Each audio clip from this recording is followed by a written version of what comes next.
I lean into the fact that I am a firm believer of we only have one life. So I would like to live it as full as I can and as best as I can. And that doesn't mean like how it is on TV where like people are jumping off the mountains all the time. It just means like I want to choose to live my life the best way I can every single day.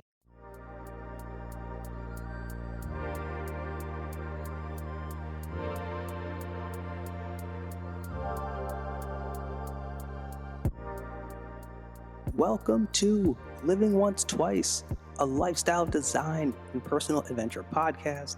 My name is Justin. Come with me as I'm here to help you chart your course for creating the fulfilling life you desire. Join me as every Wednesday we'll dive into the inspiring guest stories, remarkable science, and useful strategies to help you create the momentum you need to take action towards designing your dream life. Remember, your dream life is waiting for you. It's time to go for it. You deserve it.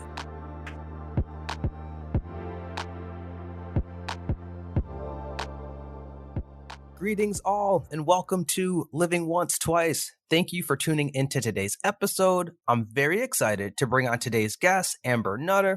Amber is an entrepreneur, wellness advocate, blogger, lover of RDC World1, and Berleezy, and so much more. Amber, talk to me. Welcome to the show. How are you doing? Thank you for having me. I'm doing really well. Listen, I appreciate you being down for this. Before we dive into your adventurous story, all the great insight that you've got to share, got to give the folks context as always.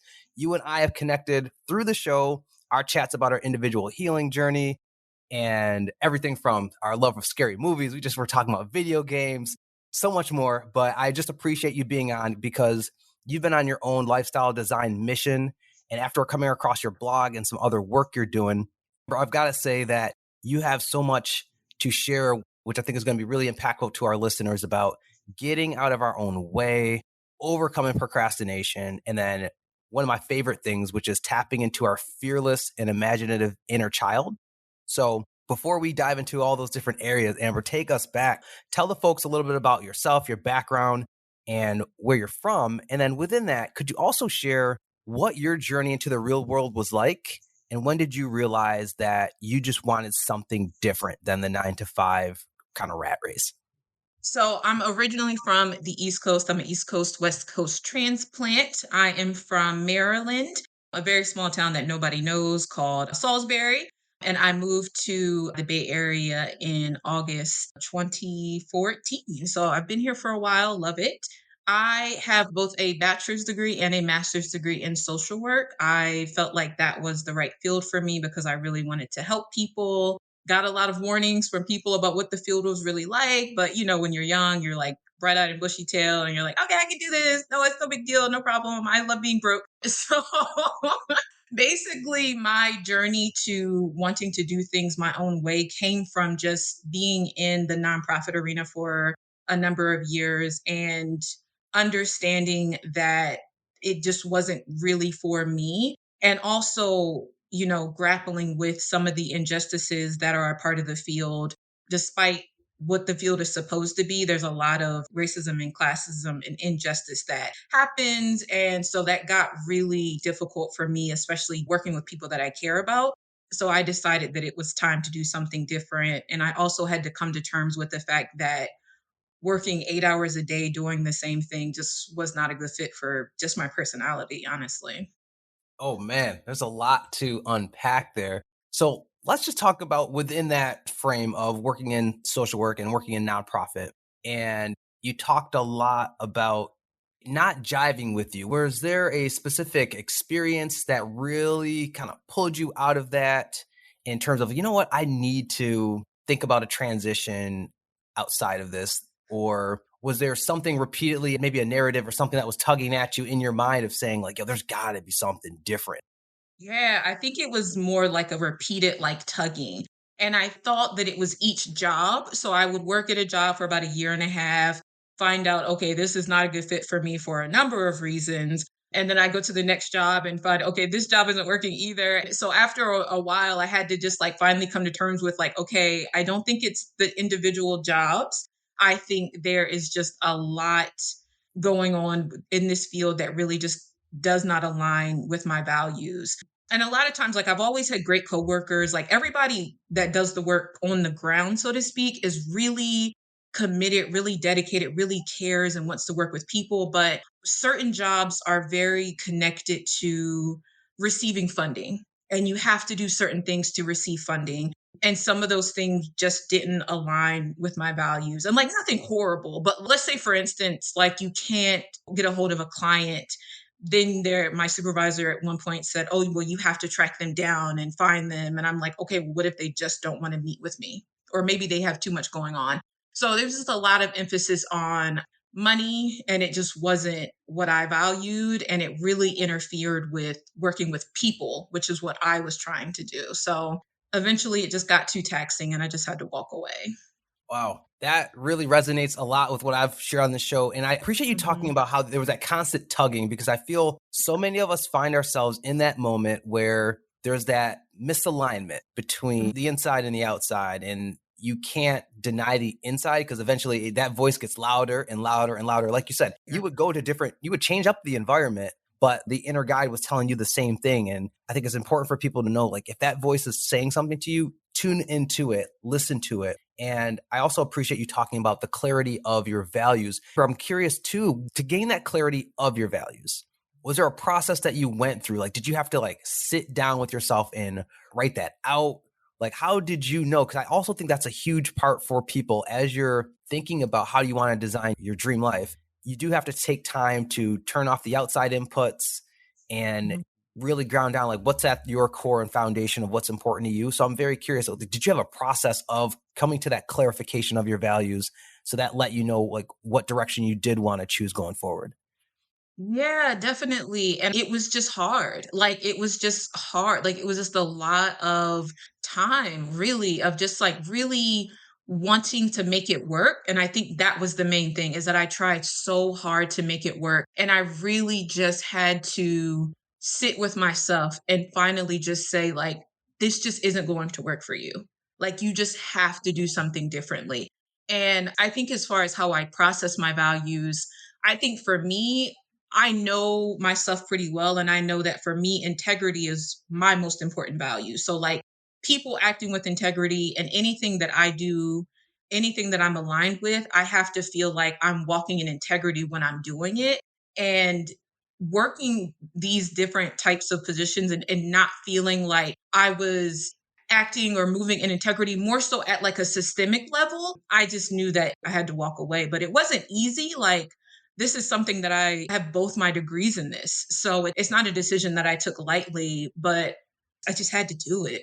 And that's real, because it's not as if you could have this light bulb moment and then you could just take a leap or you could just take a jump, because I can only imagine the investment that you put in terms of the educational background. We've got a society that kind of shapes us in a certain way. I can only imagine, other things that were going on in your mind. So how did you then start to get on that track of building the bridge towards, okay, I want to walk in just really the self-awareness of your inner integrity? How did you start building kind of the bridge towards finding would be meaningful work, or meaningful and purposeful work that would be in alignment with you? Honestly, I think a part of me is still looking for it. I think I've got a pretty good core foundation with what I'm doing now. But I think I don't know, I keep feeling like there's more and I don't know quite what it is yet. But as far as how I got to doing what I do now, which is I provide therapy in a private practice, life kind of just walked me down to it. So, like I said, I kept switching jobs. And so eventually I got to a job where I was doing brief therapy with middle schoolers and high schoolers. And I was like, oh, I really like this. Like, this is cool. Kids as young as 12, like kids 12 to 18, were like coming to me and sharing what's going on in their lives and trusting me, and trusting me to give them guidance and to help them through sometimes some really serious stuff. And so just to see the change that I was able to make, and just to see how comfortable the kids were, there was nothing like it that I had experienced at any other position. So I decided, like, okay, let me try this again at another job. Didn't work out at that job. And I just decided, like, I think I could do this on my own. Like, I think doing this on my own terms and doing the work the way I want to do the work is what is the only way it's going to be sustainable for me. Okay. Okay. Wow. All right. So let me make sure I got this correct, Amber. So you discovered that you had this passion of working with children, youth. And was this at the same time where you were working full time at one of the nonprofit organizations? Or did you already make the leap into your private practice? Because I guess what I'm trying to get at is, did you have to still be working full time as you were doing this kind of discovery of wanting to build up your private practice and working Mhm. with youth? Yeah, so I've always worked with kids as a social worker. I've always worked with kids and families. I wanted to see what it would be like to work with adults. So my most previous full-time position was with adults. I didn't necessarily enjoy the population, but I did enjoy the work. So I actually ended up quitting that job. I just did it. I wouldn't recommend it to anybody, but just for me, like when I get to my maximum with the job, I got to go. So thankfully I had, enough saved up that I could afford to make a decision like that. So basically, no, I was not working full time. And that was a decision that I made just for my mental health because therapy, social work, mental health work, all that different type of work is so taxing that for me, when it's not aligning with me, it sincerely drains my energy. And so it was just a decision that I had to make. And Amber, did you have any fear going on? Because I always talk on this show about the negative committee. So as whether it was quitting or making this full time leap into building your own private practice, I'm very curious. Did you have any dialogue of like, wait, do you really want to do this? Are you sure you want to leave this safety and security? Like, what kind of narratives or did you have to overcome along that part of your journey? I don't know. Some people, based on some decisions I've made in the past, like, getting in my car and driving once I graduated from graduate school at University of Michigan, I just got in my car and drove to California and just was like, I'm just going to make it. Some people call that brave. I think I'm a little reckless. So I really tell people like, look, don't listen to me. Like I'm a little bit more on the reckless side because I like to just like if I get a strong feeling about something, I just go with it. But yes, I did have fear because just like with any business, it's not something where you make money right away. You do kind of have to do what you need to do in the meantime, like a little side hustle or something like that. And then I also had a lot of reservations about, am I even going to be good at this? I really struggled with imposter syndrome. I really struggled with, did my degree prepare me for this? Did my training prepare me for this? Do I know what the hell I'm doing? And that was really, really difficult for the first few months. And the only advice I can give to work through that is to just face it head on and just work through it. That's really all I could do. Of course, I talked to friends about it and received affirmation from other people. But at the end of the day, like you have to believe it. And I realized that I didn't believe it until I started hearing from my clients, like, oh, what you're doing is really helping. And I'm like, okay, maybe I am good at this, but it just took time. And I appreciate that you talked to how real it was. And what trait that I see standing out and resonating is like you were taking risks, some were calculated, some you were just going based on your inner guide and your inner gut. So Mhm. I want to, I guess, hear you speak more about those who might be in this position where, okay, they feel stuck, but they know deep down they've got this burning desire to start their own business, Mhm. experience something different from the current, whether it's the 9 to 5 cycle that they're in, the field that they're in, it could be a relationship, etc. So what advice do you have for someone who wants to start building a bridge out of it, but is almost kind of a little hesitant, a little scared to take that leap because they don't know, like, hey, if I jump, I don't know what's going to catch me if I make that leap? Yeah, that's real. I think the advice I would give is to do what works for you. Like do what you want to do because I think that at the end of the day there's always a little voice inside of us that's nudging us to do something. Even if you don't quite know what it is, if you don't quite know what it is, take time to explore it. And if there's something that you want to do but you're not sure about it, like make sure you have some sort of a safety net. Lyft and Uber always available. Like there is always, especially in the Bay Area, there's always some app or gig or something that you can download to make money in the meantime. And I also want to acknowledge like I do have a lot of privilege in saying some of these things. Like I don't have a lot of responsibilities outside of myself. Like I don't have kids and stuff like that.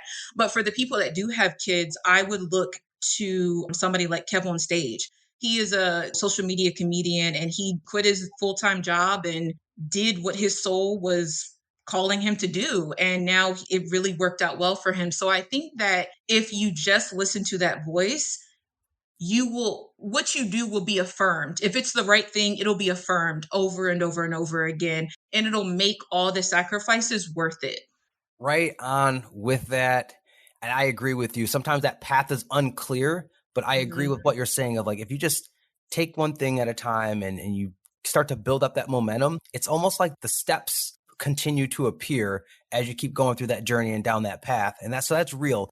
And another thing that stood out is many of us become risk averse to even taking these leaps.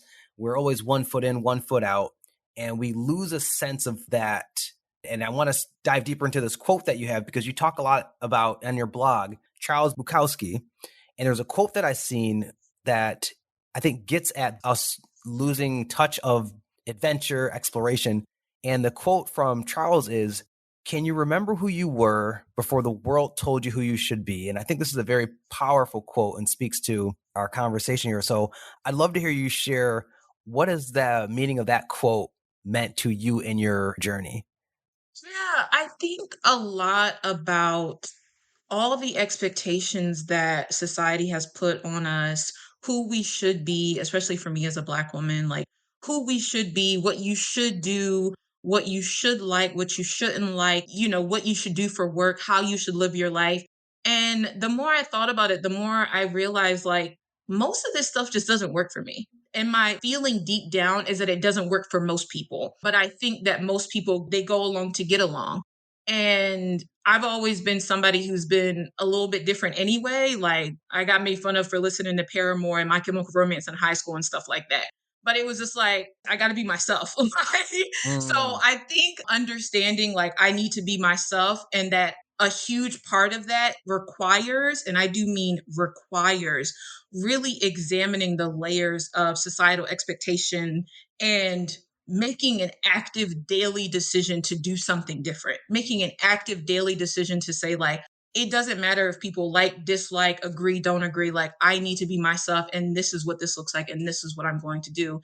And that comes with consequences for sure, but it's a choice I would make again and again. Yes, yes, yes. You're speaking to it of where I was reading something earlier. He was talking about many of us fall asleep at the wheel because of, like you were saying, we accept society standards and values, or we conform, and then we lose sense of our authentic self.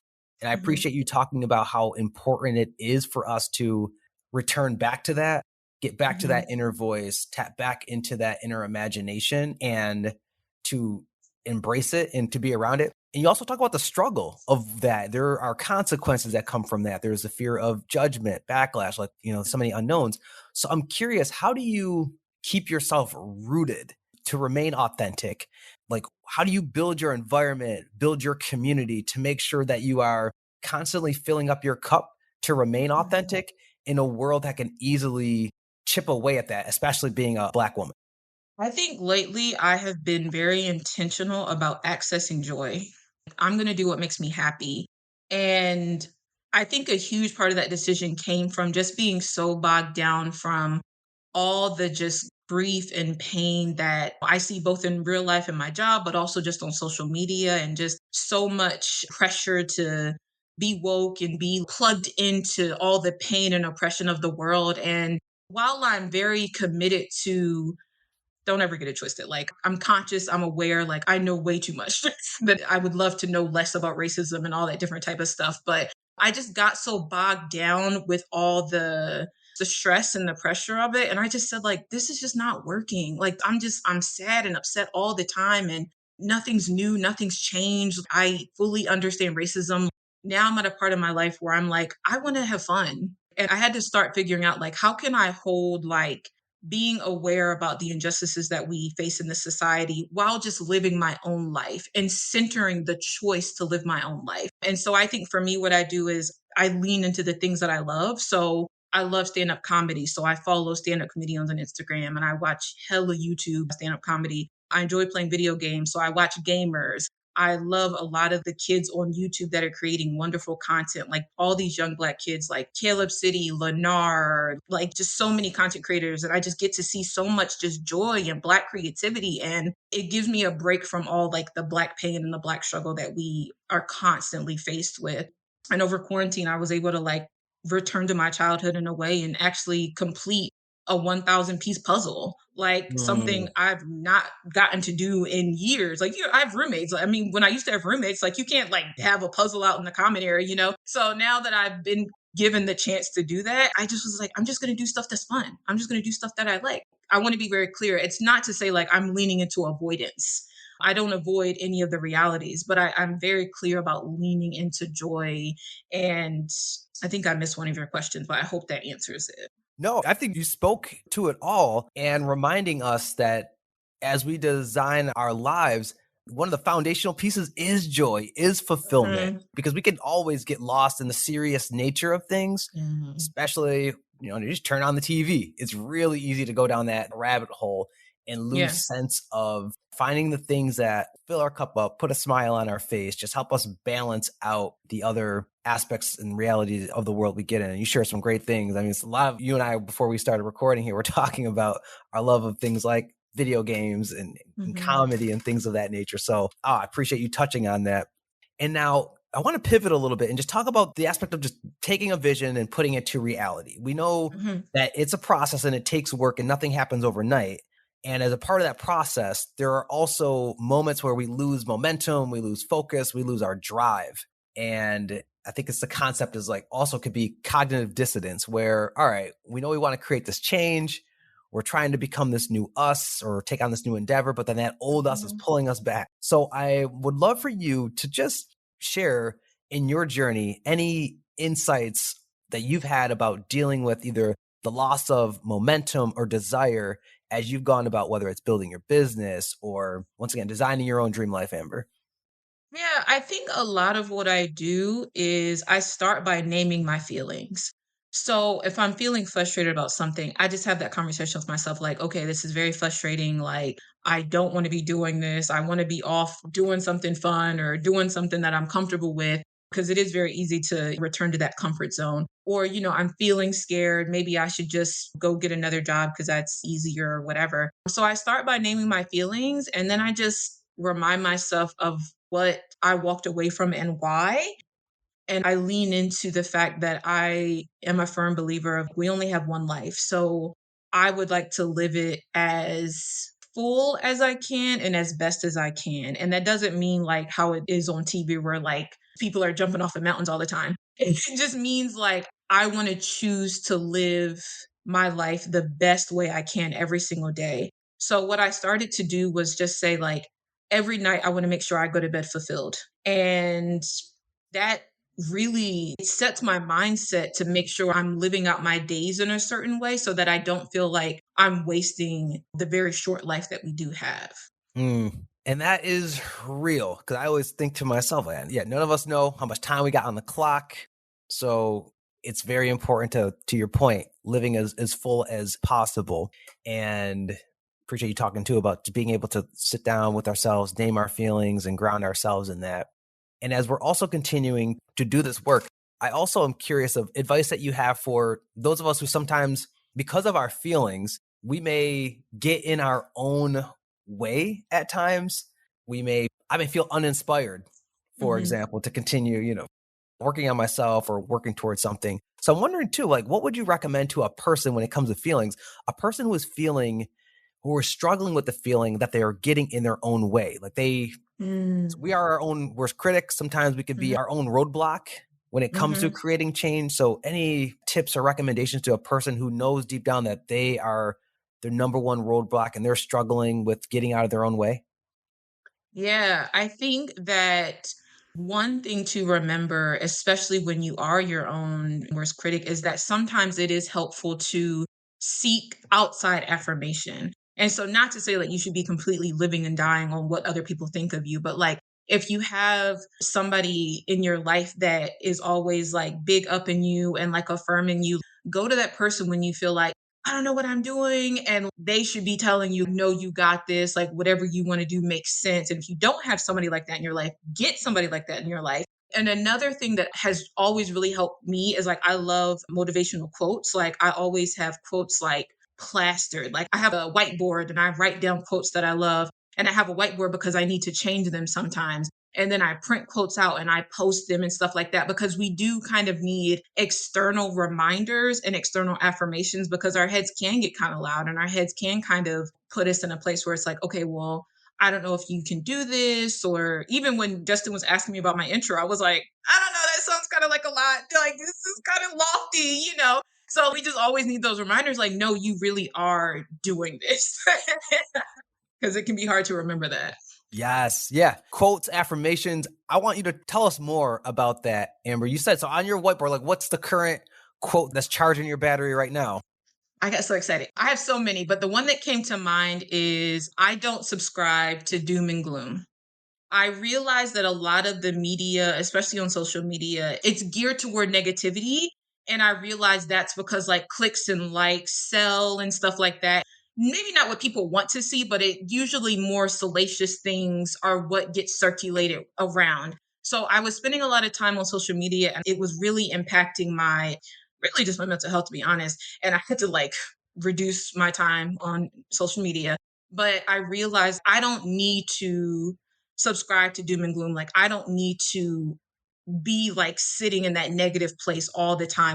I can choose to create my own narrative separate from what the media says. Yes. Yes. Yes. Yes. No, I love that. Being able to, we talk on this show, we can rewrite our own narratives and reprogram ourselves. And a lot of the thoughts that we do have, we watch them, we control them, we can alter them, and it's impactful. And I love that you talked about the power of affirmations. I've heard you share on your blog the story of African American female science fiction writer Octavia Butler. So I was wondering, can you share more about the impact that she's had on you and what we could all learn from her too about the power of affirmations? Yeah, I think Octavia Butler was somebody who was very much in her own lane. Like, she created her own space. Let's say, for instance, and I'm just assuming this is true. She lived in a world where she did not see a lot of African American and female science fiction writers, and she just said, "I'm going to do it anyway." And I think that having those affirmations of just like, I'm going to do what works best for me, no matter what, and I'm going to live my life, that was something that I learned from her. Just being fearless and being unapologetic and just living life on our own terms. Mm, that's what this is all about, and how liberating it can be while scary. It takes courage to do, and courage is still moving forward in spite of the fear, the resistance, the aspect of not knowing the unknown, and still moving forward in that. Though that is so Mhm. powerful. So to hear you share more about that, that is great. And once again, going back to the root of how you and I got connected in terms of just healing, and you've brought up a lot during this conversation, mental health. So before we go into our each one teach one questions, Amber, I want to just hear you share any more thoughts about just the impact or the power of therapy in your life. And I'm just curious of how have you found that as a useful tool in your journey of self actualization and continuing to live your life to the fullest? I think that's a really good question. I've been in some sort of therapy on and off since I was 18. Like, there was an event in my life that was traumatic. I knew that I needed help, but also I had a mentor. In high school, I was in this program called Upward Bound. And I had this mentor, and she was a psychologist, and she was the first person I ever told my story to. And she was a Black woman, and she actually normalized therapy for me. So because of her influence, I didn't feel like going to get help from somebody was weird. I didn't feel like it wasn't a thing that Black people do. I was just like, well, she's Black, she's a psychologist, she's talking to me, so I'm gonna go do this. And so just throughout my life, whenever I feel like I need space, like I need a non-judgmental space where I can go and talk about stuff that's going on in my life and, just speak to somebody who really understands, I just go back to therapy, like with no shame. I just pick right back up, like, look, I need to do this. And I think one of my greatest hopes would be one day that therapy be like fully destigmatized because it's really just a safe space to go talk to somebody about stuff that you can't tell everybody. So I don't think it's that big of a deal, but what, I get why it's stigmatized, but one day I hope that it isn't. Yeah, and I'm right there with you. And hopefully, through conversations like ours and the many that are out there, people begin to hear whether it's from trusted mentors, friends, family members, of how positive an outlet it could be, like you said, to be in a non-judgmental space. And I've had conversations on here saying being able to open up to people about experience that I wasn't even able to open up to my family about, or I thought I would take to the grave with me, but just being able to get that off your chest. So Mhm. many of us have, once again, these experiences that we carry around and we don't realize are impacting our ability to live to our fullest extent of what's Mhm. possible for us. And you hit on some things, Amber, within that about how some of us can come off and think perception wise therapy is weird, or culturally we could become hesitant because it's just not something we grew up as it being a tool. So I'm wondering, as we know, therapy may not be for everyone, or everyone might not be ready for therapy right now in their journey. Are there any other tools that you would recommend folks explore as another healthy outlet to getting things internally off, being able to put it out there to process? Oh, yeah, so many things. I think that a lot of mental health stuff is kind of touted as being like lofty or only certain people can access it. And honestly, there are so many things that we can all access, just like journaling, paper to pen. And I know it sounds cliche, but honestly, when you have so many feelings kind of jumbled in, it really helps to just get them out onto the page. And you can say anything to your notebook. Like your notebook isn't going to judge you, your notebook isn't going to have anything to say. Some people like talking to their dog. I've heard that's been helpful. Is it talking to their Talking dog? t Yeah, I've heard Okay. that. Okay, that's Yeah. Some people say they have, like, full conversations with their dogs because they feel like their dog doesn't judge them, so, yeah, yeah, I've yeah. They don't. So okay. that's what I've heard. So I've heard that's been helpful for people. I think accessing joy, and that could be through many different hobbies. So going to the movies, listening to music. Music is a very emotional space for a lot of people. It really helps a lot of people release emotion. So listening to music, sitting in silence, taking a walk. There are just so many things. Just whatever you do throughout your day that calms you. The list goes on and on. Now, Amber, you dropped some really great gems in there. Everything from talking about the journaling to the being in silence to the talking to your dog. I mean, I just thought I'd or throw it out there. if you don't have a dog, I guess a cat could fill that Yeah, I guess place. I A can't. I fish, don't know. I don't have a dog. it just insert whatever works for you. And Yeah. one of the things I've been really working on is, well, the journaling has been, I agree with you, that's been powerful, but the silence piece, I love that you talked about the silence, because our phones, our computers, outside, just people, there are so much inputs going on Yeah. around us. So we never have a Yeah. chance to really quiet. And, there's so much that could surface that we would Mhm. need to explore and examine through silence. So I'm curious, are you engaged in any forms of like meditation, or like how do you create that silence for yourself to once again shut down all the inputs coming in? Again, it's not that deep. I just turn off the TV. Okay, got it. Okay. Simple, practical. We all can do that. Very simple. Yeah. Or if I'm driving, instead of listening to music or an audiobook, I just turn it off and I just, because you have to make a commitment to it. Because, like you said, there are so many different opportunities for distraction. And so you have to commit to being silent. But once you do it, it really is easy. Just turn something off, whatever. Turn your phone off, like whatever it is. Love it. Love it, Amber. Love it. So, Amber, we're about to get into one of my favorite parts, which is our each one teach one rapid fire question. So I'm going to Mhm. ask you 4 questions here. You just share what resonates and comes to the surface. So are you ready? Yes. Let's get it. Okay. So, Amber, could you share what's one book or habit that has been impactful in your life that you would recommend to folks? Mhm.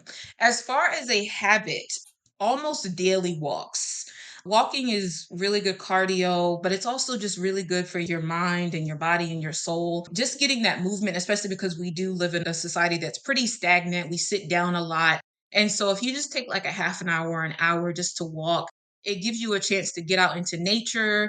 It gives you a chance just to quiet your mind and just kind of be with yourself. So I do that, I don't know, 4 or 5 times a week, in addition to going to the gym, which is another ritual that I would recommend. Love that one. And that's free 99. Amber said, yo, just get out in nature, Okay. folks. So, Mhm. next question is, Amber, what's one law or policy that if you could put in the law, everyone would have to abide by?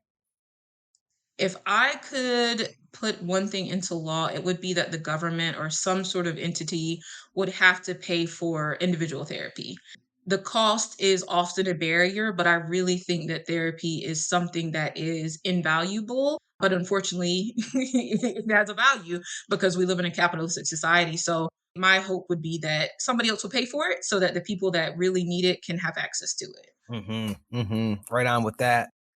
So this is going to segue, but if you had all the resources in the world, then Amber, time, money, people power, what would be your passion project? Like, what would you bring to life in the world? Wow. See, I feel like you're hitting on that part of my process that I'm still unfolding, that I still don't know yet. Like I'm still trying to walk it down. I don't know. I think that if I had unlimited time and money, like I said, I would definitely make sure therapy is free for everyone. It would have to be something with traveling. I don't know. It would have to be something with making travel accessible for people. Just we didn't get to touch on this. I mean, for yourself, how has traveling played a role in your journey? Look, I love it. I have had the opportunity to travel. It's just so amazing to me to get out of your comfort zone. And I think that's something that helps you to get out of your comfort zone. I mean, when you travel, you literally go to another physical location. So it's difficult to be comfortable. So I try to travel internationally as much as I can. I've only been able to take six or seven trips throughout my life, which is actually, I should not say that. Not only, that's a lot, but not near as much as I want. But I've been able to go to South Africa. I've been able to go to Thailand. I've been able to go to Costa Rica. And I had to make a lot of sacrifices, but because it's something that I value, I just was like, well, I'm gonna be broke so I can go on this trip. But so it teaches you a lot. It teaches you a lot about other cultures. It teaches you a lot about what it means to be Black, not just in America, but in other Hmm. places, because I do get treated differently and kind of better in That's other real. places.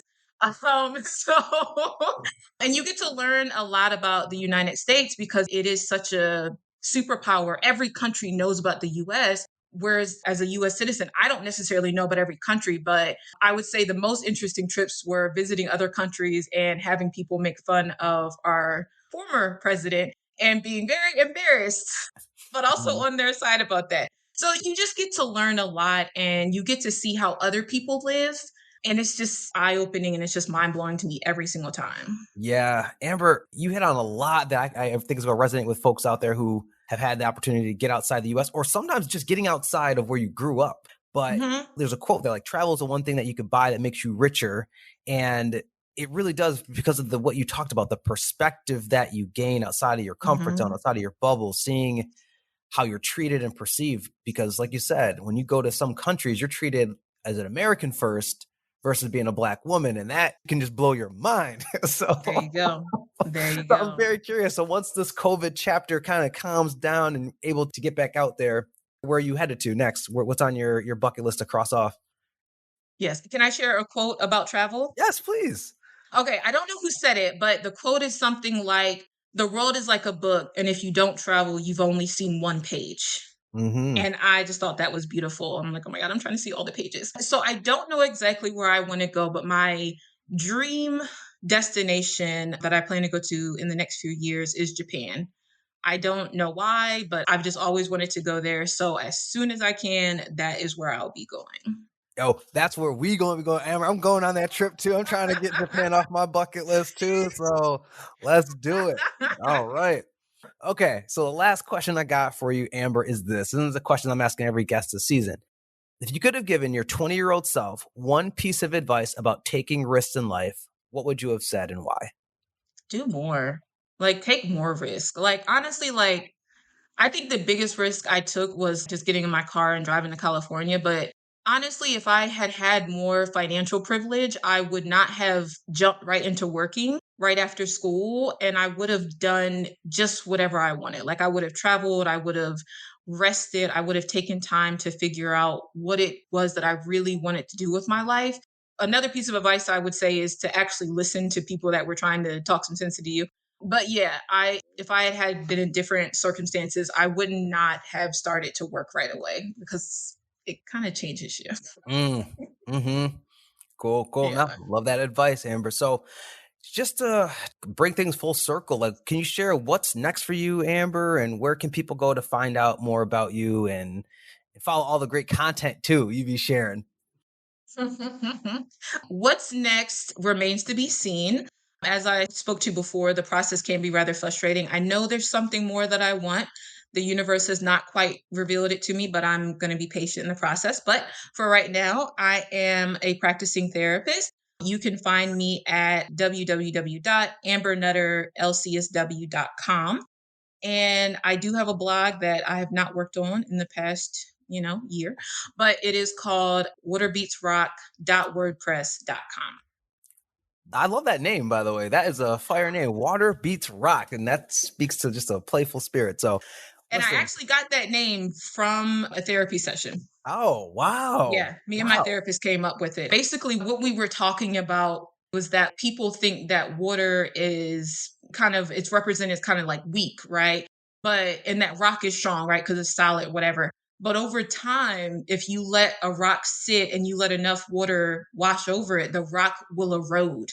And so basically, what we came up with is like what we think is weak can actually be strong.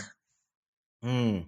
I'm gonna let people just sit on that one for a minute because that is golden. Like, yeah, that's golden, Amber. So, man, listen, Amber, I appreciate the joy that you've brought, the healing that you bring to the world, and also just the laughter too. So, you've brought some great gems, and I appreciate your time, folks. Listen, you've heard it from start to finish.